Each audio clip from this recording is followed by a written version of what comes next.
తెలంగాణ రాష్ట్ర రాజకీయాలు ఒక్కసారిగా వేడెక్కాయి. అచ్చంపేట మాజీ ఎమ్మెల్యే గువ్వల బాలరాజు తీసుకున్న నిర్ణయంతో ఇటు బీజేపీ, బీఆర్ఎస్, కాంగ్రెస్ ఒక్కసారిగా అవాక్కయ్యాయని చెప్పుకోవచ్చు. సో బీఆర్ఎస్ పార్టీలో కేసీఆర్ మునుగోడు ఉప ఎన్నిక సమయంలో ఇచ్చిన టాస్క్ను పూర్తి చేసిన వారిలో ప్రముఖుడు గువ్వల బాలరాజు. 3 రోజుల పాటు కేసీఆర్ తనను నిర్బంధించారు. తనకు సెల్ ఫోన్ కూడా అందుబాటులో లేకుండా మరి తనకు ఒక టాస్క్ అప్పచెప్పారు. ఆపరేషన్ సక్సెస్ చేశాను. సో అయినప్పటికీ కూడా తన 2023 ఎన్నికల సమయంలో కేటీఆర్ కావచ్చు, కేసీఆర్ కావచ్చు, తన గెలుపు కోసం ఎట్టి పరిస్థితుల్లో వాళ్ళు మరి ఆలోచించలేదు. సో దాంతో ఎన్నికల ప్రచారంలో కేసీఆర్ ఒకసారి వచ్చారు. ఆ సమయంలో మీరు ఓట్లేస్తే బాలరాజు గెలుస్తాడు, లేకుంటే బాలరాజు ఓడిపోతాడని చెప్పిన కామెంట్స్ పట్ల అక్కడున్న ప్రజల్లో మరి కొంత ఓట్లు వేయాలా వద్దా అనే ఒక సస్పెన్స్లో మొత్తానికైతే బాలరాజు ఓటమి పాలయ్యారు. ఇదే అంశంలో తెలంగాణ సీఎం రేవంత్ రెడ్డిది కూడా మరి అచ్చంపేట నియోజకవర్గం కనుక రేవంత్ రెడ్డి కూడా తన సొంత జిల్లా ఉమ్మడి మహబూబ్ నగర్ జిల్లాలో మరి పూర్తి స్థాయి కాన్సంట్రేషన్ చేశారు. అదే సమయంలో అచ్చంపేట నియోజకవర్గంపై కూడా మరి దాంట్లో రేవంత్ రెడ్డి కూడా ప్రచారం సాగిస్తున్న క్రమంలో ఏదైతే మరి గువ్వల బాలరాజు ఒక సాగునీటి ప్రాజెక్టును మరి ఖచ్చితంగా ప్రారంభించాలి, అచ్చంపేట నియోజకవర్గంలో లక్షలాది ఎకరాలకు నీరు అందిస్తామని చెప్పి మరి దానికోసం ఒక బడ్జెట్ కూడా రూపొందించి డిపిఆర్ తయారు చేసి బడ్జెట్లో సుమారు 1200 కోట్ల రూపాయల పైగా కూడా బడ్జెట్లో డబ్బులు కేటాయించినప్పటికీ కూడా ఆ యొక్క పథకం ప్రారంభోత్సవానికి కేసీఆర్ను ఎన్నిసార్లు ఆహ్వానించినా రాలేదు.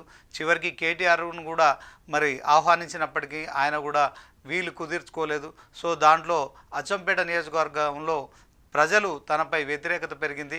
ఆ క్రమంలో తాను ఓడిపోయాను కనుక గువ్వల బాలరాజు అనూహ్యంగా బీఆర్ఎస్ పార్టీకి రాజీనామా చేశారు.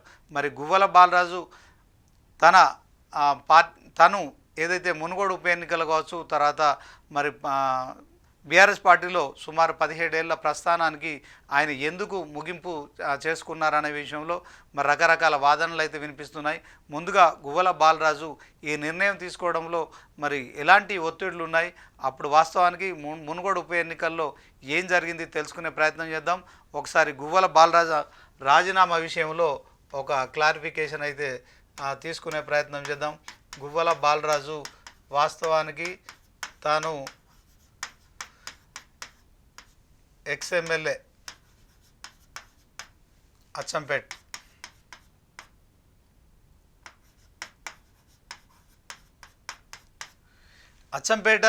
మాజీ ఎమ్మెల్యేగా ఉన్న గువ్వల బాలరాజు అకస్మాత్తుగా మరి ఎందుకు ఈ నిర్ణయం తీసుకున్నాడు?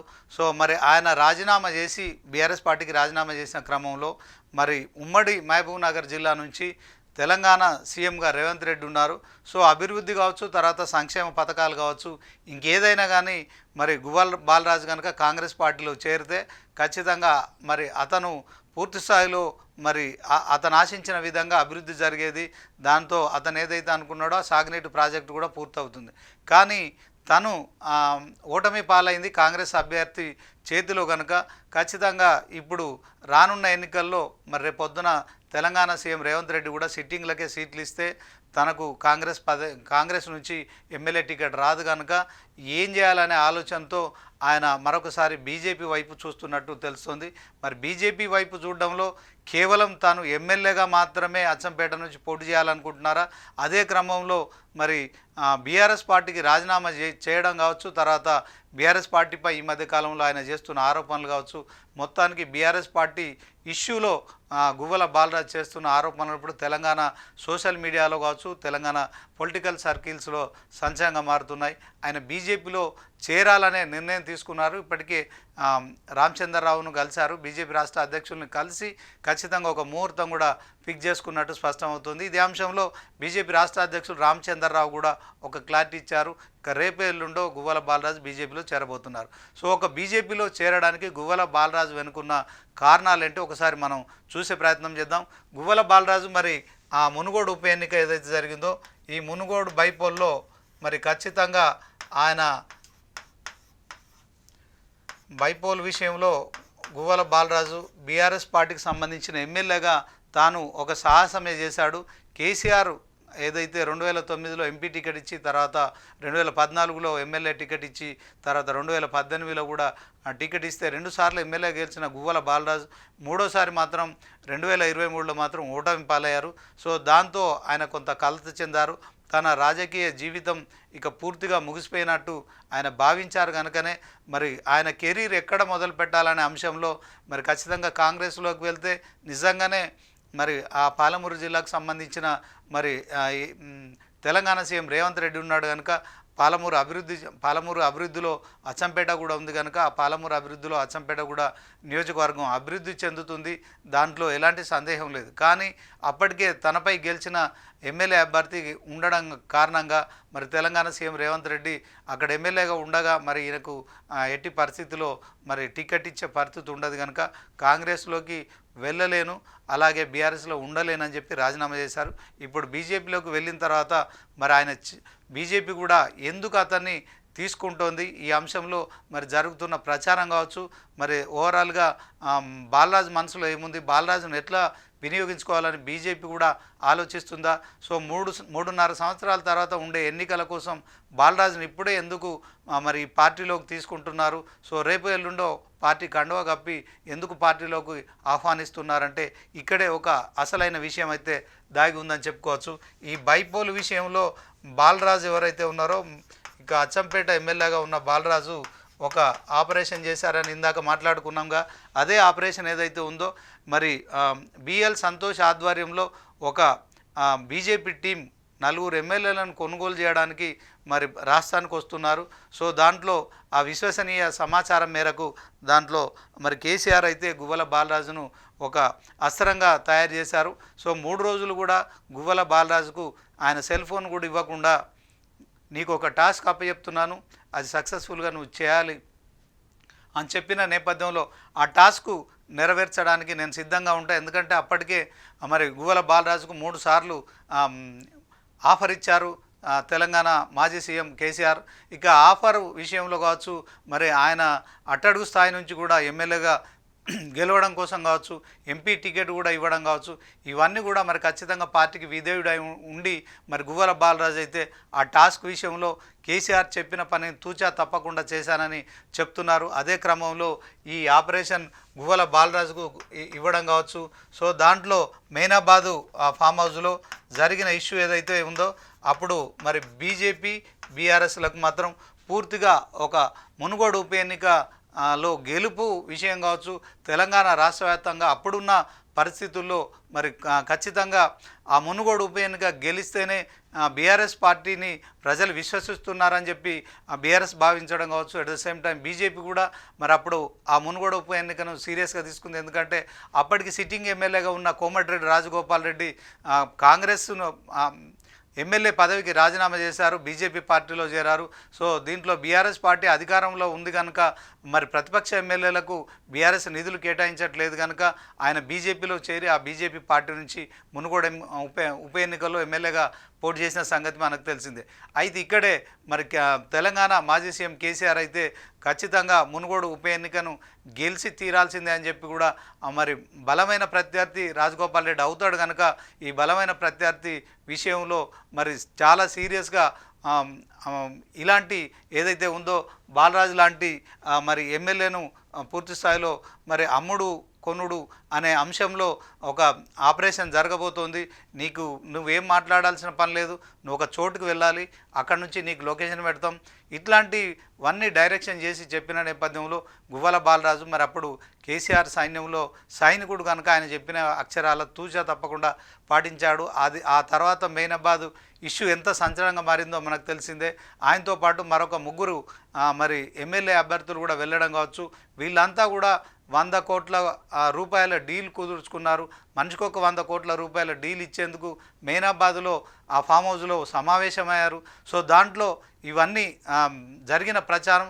సో ఆ డీల్ ఏదైతే ఉందో ఆ డీల్ విషయంలో మరి కేసీఆర్ తనకు అనుకూలంగా మలుచుకునేందుకే మరి ఇలాంటి రాజకీయంగా మరొక వ్యూహం పన్నాడు. ఆ వ్యూహంలో భాగంగా మరి బాలరాజుతో పాటు మరొక 3 ఎమ్మెల్యేలు పూర్తిగా ఆయనతో పాటు వెళ్ళారు. సో అక్కడికి వెళ్ళిన తర్వాత మరి ఏం జరిగిందనేది బయట ప్రపంచానికి తెలియదు. కానీ దాంట్లో మరి బీజేపీ నుంచి వచ్చిన వాళ్ళు ఎవరైతే ఉన్నారో వాళ్ళందరిపై కూడా మరి కేసీఆర్ ఏసీబీతో కేసులు బుక్ చేయించడం కావచ్చు. సో ఆ ఇష్యూలో మరి మొత్తానికి ఎక్కడైతే కెలకూడదో అక్కడ కేసీఆర్ కెలికినట్టు ప్రచారం జరుగుతోంది.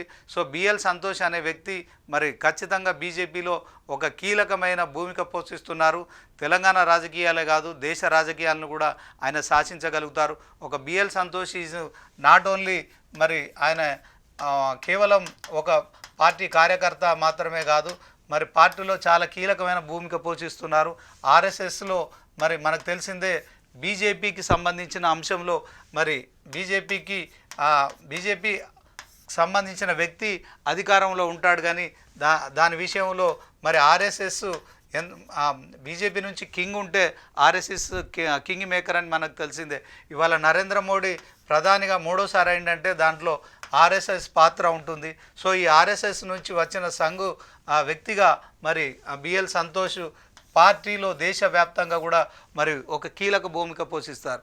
ఇదంతా కూడా మరి తెలియని విషయం కాదు, కానీ కేసీఆర్కి అప్పుడు మునుగోడు ఉప ఎన్నిక అనేది చాలా ప్రెస్టీజియస్గా తీసుకున్నారు. ఎందుకంటే హుజురాబాద్ ఉప ఎన్నికల్లో ఈటల రాజేందర్ బీఆర్ఎస్ పార్టీకి రాజీనామా చేసి అఫ్కోర్స్ కేసీఆర్ మంత్రి పదవి నుంచి బర్తరఫ్ చేసిన తర్వాత ఆయన పార్టీ పదవికి ఎమ్మెల్యే పదవికి కూడా రాజీనామా చేశారు.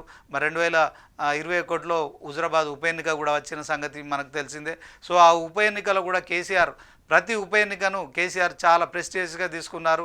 సో దాంట్లో తెలంగాణ రాష్ట్ర వ్యాప్తంగా జరిగిన 4-5 ఉప ఎన్నికలను కూడా బీఆర్ఎస్ ఖచ్చితంగా గెలిచి తీరాలని చెప్పి ఆయన భావించారు. సో తెలంగాణలో మరి మొట్టమొదటిసారి ప్రత్యేక రాష్ట్రం ఏర్పడిన తర్వాత 2014 కావచ్చు 2018లో కావచ్చు 2 సార్లు మరి ఫుల్ మెజారిటీ వచ్చినప్పటికీ కూడా కేసీఆర్ ఉప ఎన్నికను కూడా చాలా ఛాలెంజింగ్గా తీసుకున్నారు.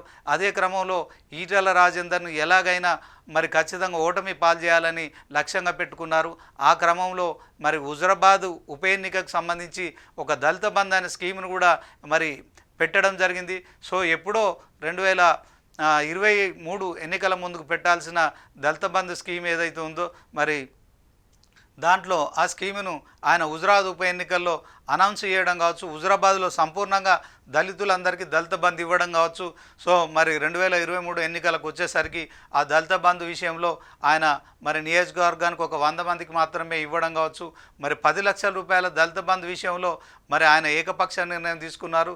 సో తెలంగాణ రాష్ట్రంలో ఉన్న సుమారు 16-17 లక్షల దళితులకు ఈ దళిత బంధు ఇవ్వడం అనేది వాస్తవానికి రాష్ట్ర ఆర్థిక పరిస్థితికి అది ఎట్టి పరిస్థితుల్లో మరి క్షేమం కాదు, అది ఇవ్వడం కూడా సాధ్యం కాదు. కనుక తెలంగాణ మాజీ సీఎం కేసీఆర్ ఎప్పుడైనా కూడా ఎన్నికల విషయంలో చాలా సీరియస్గా ఉండేవాడు. సో 13 ఏళ్ళు ఉద్యమం చేసి సాధించిన తెలంగాణ రాష్ట్రంలో మరి ఖచ్చితంగా బీఆర్ఎస్ పార్టీ ఒక 20 ఏళ్ళు 30 ఏళ్ళు అధికారంలో ఉండాలని ఒక కాన్సెప్ట్లో తెలంగాణ మాజీ సీఎం కేసీఆర్ ఉన్నాడు. కనుక ఉప ఎన్నికలను కూడా అంత ప్రెస్టేజ్గా తీసుకున్నారు. సో కాంగ్రెస్ అప్పటికే కొంత మరి ఏదైతే బీఆర్ఎస్ ఉద్యమ పార్టీ దాటికి తట్టుకోలేక తెలంగాణ ఇచ్చిన పార్టీ అయినప్పటికీ జాతీయ స్థాయిలో మరి కొంత సోనియా గాంధీ ఏదైతే ఇచ్చిన మాట ప్రకారం లోక్సభలో ఆ బిల్లు పాస్ చేసినప్పటికీ కూడా మరి దీంట్లో ఆ పార్టీ తెలంగాణలో 10 ఏళ్ళు కూడా మరి జీవం పోసుకొని పరిస్థితి ఉంది. సో ఇదే క్రమంలో బీజేపీ ఖచ్చితంగా తనకు పోటీగా తయారవుతుందని కేసీఆర్ గ్రహించి సో హుజురాబాద్ ఉప ఎన్నిక కావచ్చు, తర్వాత మునుగోడు ఉప ఎన్నిక కావచ్చు చాలా సీరియస్గా తీసుకున్నారు. అయితే హుజురాబాద్ ఉప ఎన్నికలో బీజేపీ అభ్యర్థిగా పోటీ చేసిన ఈటల రాజేందర్ గెలిచిన తర్వాత మరి మునుగోడు ఉప ఎన్నికను కూడా అంతే ఛాలెంజ్గా తీసుకున్నారు. సో మరి అప్పుడు దళిత బంధు కూడా పనిచేయలేదు కనుక సంక్షేమ పథకాలు కావచ్చు ఇవన్నీ కూడా మరి ఎట్టి పరిస్థితుల్లో ప్రజలు ఓట్లేసి గెలిపించలేరని ఒక కొత్త వ్యూహాన్ని అయితే మరి ఆలోచించినట్టు స్పష్టమవుతోంది. దాంట్లో బీజేపీని మరి మునుగోడు ఉప ఎన్నికల్లో ఓటమి చేయాలంటే ఏదో ఒక మ్యాజిక్ చేయాల్సిందని భావించారు. కనుక బాలరాజుతో పాటు మరొక 3 ఎమ్మెల్యేలను మరి మేనాబాద్ ఫామ్ హౌస్కు పంపించడం కావచ్చు.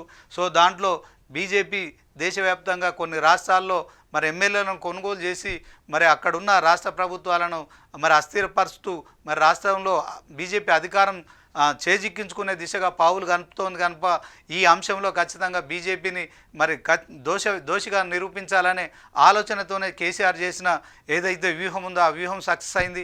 మునుగోడు ఉప ఎన్నికల్లో మరి కోమటిరెడ్డి రాజగోపాల్ రెడ్డి మరి ఓటమి పాలు కావడం కావచ్చు, తర్వాత అక్కడ పోటీ చేసిన బీఆర్ఎస్ అభ్యర్థి కూసుకుంట్ల ప్రభాకర్ రెడ్డి గెలవడం కావచ్చు, మొత్తానికి ఆ ఉప ఎన్నికల విషయంలో మరి ఏదైతే వాస్తవానికి ఆ 1-2 దుబ్బాక కావచ్చు, హుజరాబాద్ కావచ్చు, మునుగోడు కావచ్చు ఉప ఎన్నికలు అందులో గెలిచినా ఓడినా కానీ ప్రభుత్వం అధికారం మార్పు మార్పు జరిగే అవకాశం లేనప్పటికీ కూడా కేసీఆర్ అయితే ఉప ఎన్నికలను చాలా ప్రెస్టేజ్గా తీసుకున్నారు.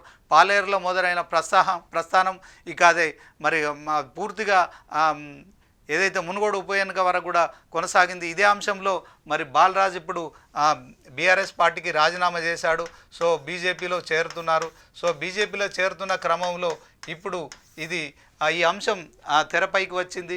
ఇప్పుడు అందరి దృష్టి కూడా బాలరాజు బీజేపీలో చేరిన తర్వాత ఏం చేస్తాడని చెప్పి కూడా ఆలోచిస్తున్నారు. సో గతంలో ఏదైతే కేసీఆర్ బీజేపీని దోషిగా చూపెట్టే క్రమంలో మరి మొట్టమొదటగా ఆ కేసు కూడా ఇప్పుడు విచారణకు వస్తున్నట్టు ప్రచారం జరుగుతున్న నేపథ్యంలో ఈ ప్రచారంలో మరి బీజేపీ రానున్న రోజుల్లో తెలంగాణలో పూర్తి స్థాయిలో మరి అధికారం చేపట్టాలన్నా రానున్న స్థానిక సంస్థల ఎన్నికల్లో మరి ఎక్కువ సీట్లు గెలుచుకోవాలన్న ఈ అంశంలో మరి మరొకసారి కూడా ఏదైతే మునుగోడు ఉప ఎన్నికల్లో బీఆర్ఎస్ పార్టీని టార్గెట్ చేసిన బీజేపీ పార్టీని టార్గెట్ చేసి బీఆర్ఎస్ పార్టీ ఏదైతే అప్పుడు ఒక వ్యూహం పన్నిందో ఆ వ్యూహం విషయంలో కేసు విచారణ విషయం కావచ్చు, మరి అందులో పాల్గొన్న 4 వ్యక్తులు ఎవరైతే ఉన్నారో వారందరినీ కూడా బీజేపీ పార్టీలోకి తీసుకోవడం ద్వారా మరి అప్రూవల్గా వాళ్ళని మార్చుకొని ఖచ్చితంగా బీఆర్ఎస్పై మరి ఏదైతే కేసులు పెట్టి ఇబ్బందులు పెట్టారో బిఎల్ సంతోష్ లాంటి వ్యక్తులను బీజేపీలో మనం చూసుకున్నట్టయితే ఆయన ఖచ్చితంగా ఒక మోడీ, అమిత్ షా, మోడీ షాతో పాటు మరి ఆయన స్థానం ఉంటుంది. సో దీంట్లో మరి బిఎల్ సంతోష్ పాత్ర గురించి ఎవరిని అడిగినా కానీ బీజేపీలో చెప్తారు. సో దీంట్లో మరి కేసీఆర్ చేసిన తొందరపాటు నిర్ణయమా లేకుంటే వ్యూహాత్మకమైన నిర్ణయమా తెలియదు కానీ బిఎల్ సంతోష్ను టచ్ చేశారు. ఈ టచ్ చేసిన క్రమంలోనే ఇప్పుడు కేసీఆర్ మరొకసారి కూడా కొత్తగా ఇబ్బందులు ఎదుర్కొంటున్నారు. కేసీఆర్ మరి ఇటు కాంగ్రెస్ కావచ్చు, అటు బీజేపీ కావచ్చు, ఈ రెండింటి మధ్య మరి కొంత ప్రతికూల పరిస్థితులు ఎదుర్కొంటున్నారు. సో దీంట్లో బీజేపీ ఇవి రెండు కూడా టార్గెట్ చేస్తున్న క్రమంలో బీఆర్ఎస్ పూర్తిగా మరి ప్రతిపక్షంలో ఉంది. ఇప్పుడు గతంలో అధికారంలో ఉంది, కానీ ఇప్పుడు బీఆర్ఎస్ పార్టీ ప్రతిపక్షంలో ఉన్న నేపథ్యంలో కేవలం మరి ప్రజాభిమానాన్ని చూరగొంటున్న క్రమంలో మరి రానున్న స్థానిక సంస్థల ఎన్నికల్లో ఖచ్చితంగా అధికార పార్టీకి మరి ఎక్కువ శాతం ఓట్లు పడే అవకాశం ఉంటుంది, ఎక్కువ సీట్లు గెలుచుకునే అవకాశం ఉంటుంది. కానీ తెలంగాణలో కాంగ్రెస్ ప్రభుత్వంపై వ్యతిరేకత పెరుగుతోంది, అదంతా కూడా మాకు అనుకూలిస్తుందని బీఆర్ఎస్ పార్టీ భావిస్తున్న నేపథ్యంలో బీఆర్ఎస్ పార్టీ మరి ప్రజల్లో మరి అనుకూలత ఉందా వ్యతిరేకత ఉందా అనేది ఎన్నికల ఫలితాల తర్వాత తెలుస్తూనే కాంగ్రెస్ బీజేపీలు మాత్రం బీఆర్ఎస్ను విషయంలో సీరియస్గా తీసుకున్నాయి. ఒకవైపు కాంగ్రెస్ పార్టీ ఖచ్చితంగా కాళేశ్వరం విషయం కావచ్చు, టెలిఫోన్ ట్యాపింగ్ ఇష్యూ కావచ్చు, విద్యుత్ కొనుగోళ్ల అంశం కావచ్చు, సో మొత్తానికి ఫార్ములా ఈ రేస్ కావచ్చు, ఇలాంటి వాటి అన్నింటిలో కూడా మరి ఎంక్వైరీలు చేస్తుంది. ఆ విచారణ నేపథ్యంలో ఒక రకంగా మరి కేసీఆర్ కుటుంబం అయితే పూర్తిగా కొంత ఇబ్బందులు తలెత్తుతున్నాయి. సో దాంట్లో మరి కన్న కొడుకు అలాగే కన్న కూతురు కేటీఆర్ కవిత విషయంలో కూడా కొంత కేసీఆర్ మానసికంగా కూడా ఇబ్బందులు పడుతున్నారు. పార్టీలో మరి 2 వర్గాలుగా కూడా చీలిపోయే అవకాశం ఉందని కూడా ప్రచారం జరుగుతుంది. అఫ్కోర్స్ కవిత ఎమ్మెల్సీగా ఉన్నారు, కేటీఆర్ మరి బీఆర్ఎస్ వర్కింగ్ ప్రెసిడెంట్గా ఉన్నారు. ఇద్దరి మధ్య ఆధిపత్య పోరు నడుస్తుందని జరుగుతున్న ప్రచారం కావచ్చు. కవిత విషయంలో ఇప్పటివరకు కేసీఆర్ కూడా క్లారిటీ ఇవ్వలేదు. సో కవిత వెనుక కాంగ్రెస్ పార్టీ ఉంది, తెలంగాణ సీఎం రేవంత్ రెడ్డి ఉన్నాడని కూడా ప్రచారం జరుగుతోంది. సో ఈ ప్రచారం అంతా కూడా కొంత బీఆర్ఎస్ పార్టీలో మనస్థైర్యం దెబ్బతినే దిశగా ఉంది కనుక ఇప్పుడు బీఆర్ఎస్ పార్టీ ఇటు కాంగ్రెస్ అలాగే బీజేపీ మరి 2 పార్టీలను కూడా ఎదుర్కొని నిలబడాల్సిన పరిస్థితి ఏర్పడింది. అసలే ప్రతిపక్షంలో ఉన్న ఆ పార్టీ మరి మూలిగే నక్కపై తాటిపండు పడ్డట్టు మరి ఎవరైతే గువ్వల బాలరాజు ఆ పార్టీకి రాజీనామా చేసి మరి బీజేపీలో చేరడం కావచ్చు, బీజేపీ అంశంలో మరి ఖచ్చితంగా బీజేపీ సీరియస్గా ఉంది. సో ఇప్పుడు రానున్న ఎన్నికల్లో మరొక 4 కూడా ఎమ్మెల్యేలు మరి తనతో టచ్లో ఉన్నాడని చెప్పి బీజేపీ రాష్ట్ర అధ్యక్షుడు రామచంద్రరావు చెప్పడం కావచ్చు. రామచంద్రరావు మరి డమ్మీ ప్రెసిడెంట్ అని ప్రచారం జరుగుతున్న నేపథ్యంలో ఆయన ఆయన రాష్ట్ర అధ్యక్షుడిగా నియమించిన తర్వాత గువ్వల బాలరాజును మరి పార్టీలోకి తీసుకోవడం కావచ్చు. బీజేపీ అయితే తెలంగాణలో ఖచ్చితంగా మరి అధికారం చేజిక్కించుకునే దిశగా పావులు కదుపుతోంది. ఆ పావులు కదుపుతున్న నేపథ్యంలో గువ్వల బాలరాజు ఇప్పుడు రేపో ఎల్లుండో పార్టీలో చేరడం కావచ్చు, ఆయన వెనుక మరి పైలట్ రోహిత్ రెడ్డి కావచ్చు, తర్వాత ఇంకా మరొక ఇద్దరు ఎమ్మెల్యేలు కావచ్చు. సో మరి మొత్తం నలుగురు కూడా బీజేపీలో చేరితే ఖచ్చితంగా అప్రూవర్గా మారే అవకాశం ఉంటుంది కనుక ఈ విషయంలో బీఆర్ఎస్ కొంత ఇరుకున పడే పరిస్థితి ఉంటుంది. సో ఈ లెక్కలన్నీ చూసుకుంటే ఖచ్చితంగా మరి బీఆర్ఎస్ రెండో ప్లేస్లో ఉందని, మరి కాంగ్రెస్ తర్వాత బీఆర్ఎస్కి అధిక సీట్లు వస్తాయని కానీ ప్రచారం జరుగుతోంది. మరొక వైపు బీఆర్ఎస్ మాత్రం మేమే అన్ని సీట్లు గెలుచుకుంటామని చెప్తున్నా మరి మా ప్రచారంలో కావచ్చు. మొత్తానికి తెలంగాణలో రాజకీయాలు అయితే వేడెక్కుతున్నాయి. సో దీంట్లో గువ్వల బాలరాజు బీఆర్ఎస్ పార్టీకి అనూహ్యంగా రాజీనామా చేసి బీజేపీలో చేరడం మరింత కలవరాన్ని అయితే బీఆర్ఎస్లో కలిగిస్తోందని చెప్పుకోవచ్చు. పైకి మరి వాళ్ళు చెప్తున్నారు, సో ఇదంతా పెద్ద కేసు కాదు, దీంట్లో బాలరాజు లాంటి వాళ్ళు పోతే మాకేం నష్టం లేదని చెప్తున్నప్పటికీ కూడా గువ్వల బాలరాజు మాత్రం ఒక తెలివైన నిర్ణయమే తీసుకున్నాడు. ఎందుకంటే రానున్న రోజుల్లో మరి అచ్చంపేట నుంచి బీఆర్ఎస్ పార్టీలో మరి ఖచ్చితంగా తనకు మరి ఆర్ఎస్ ప్రవీణ్ కుమార్ ఆల్రెడీ అక్కడి నుంచి మరి కొంత బలంగా తయారవుతున్నాడు కనుక ఆర్ఎస్ ప్రవీణ్ కుమార్ లాంటి వాళ్ళకి మరి రానున్న రోజుల్లో టికెట్ ఇస్తే తనకు రాజకీయ భవిష్యత్తు కూడా ఉండదు కనుక సో ఇటు ఆర్ఎస్ ప్రవీణ్ కుమార్ని కావచ్చు, అటు మరి బీఆర్ఎస్ పార్టీని కావచ్చు అతను టార్గెట్ చేశాడు. అదే క్రమంలో మరి అతను బీజేపీలో చేరడం ఇప్పుడైతే కలకలం సృష్టిస్తోంది. సో ఇది సంచలనంగా మారింది. మరి బీజేపీ పార్టీ నుంచి మరి గువ్వల బాలరాజు అచ్చంపేట నియోజకవర్గంలో మరి ఖచ్చితంగా మరొకసారి గెలుస్తాడా లేదా అనేది 2028 ఆరు 29లో మరి అది తేలుతుంది. కానీ ఆయన ఇప్పుడే పార్టీలో చేరడం కావచ్చు. సో కేసుల విషయంలోనే ఇదంతా ఒక కాంప్రమైజ్ రాజకీయాలు నడుస్తున్నాయి. సో దీంట్లో కేసీఆర్ మరొకసారి బీజేపీ పార్టీ నుంచి కూడా కొన్ని ఇబ్బందులు ఎదుర్కొంటాడు. At the same time Congress ఇటు బీజేపీ రెండు పార్టీలు కూడా కేసీఆర్ను టార్గెట్గా చేయడం కావచ్చు. మరి మరొక వైపు కేసీఆర్ మరి ఇంట్లో మరి మొదలైన ఏదైతే వివాదం ఉందో కేటీఆర్ కవితల విషయంలో కూడా ఆయన ఇటు కూతురుకు చెప్పలేక అటు కొడుకు చెప్పలేక మధ్య నలుగుతున్నారు.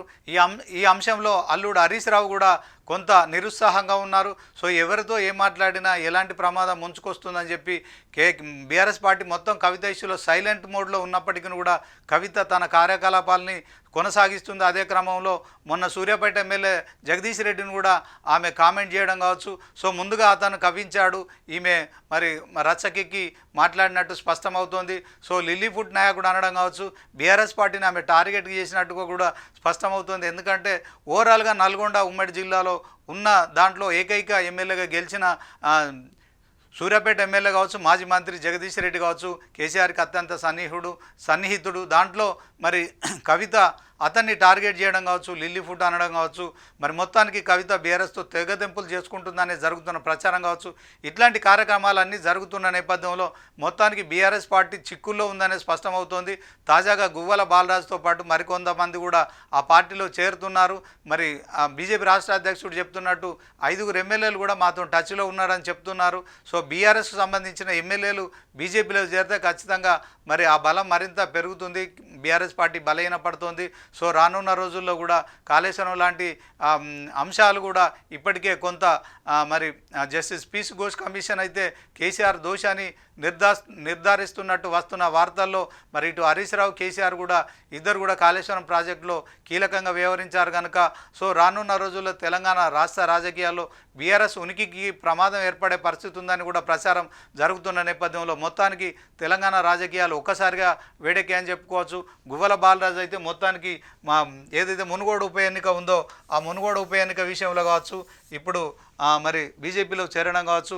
సో మొత్తానికి ఇది ఒక కీలక పరిణామం. మరి దీని తర్వాత ఎలాంటి పరిణామాలు సంభవిస్తాయనేది వేచి చూడాల్సిందే. సో ఇటు కాంగ్రెస్ అటు బీజేపీ రెండు పార్టీలు కూడా బీఆర్ఎస్ను టార్గెట్ చేస్తున్న నేపథ్యంలో మరి కేసీఆర్ మరి ప్రస్తుతం ఫామ్ హౌస్ నుంచి ఎలాంటి వ్యూహాలు రచిస్తాడు, వీటన్నిటికీ ఎలా చెక్ పెడతాడు అనేది మాత్రం వేచి చూడాల్సి ఉంటుంది.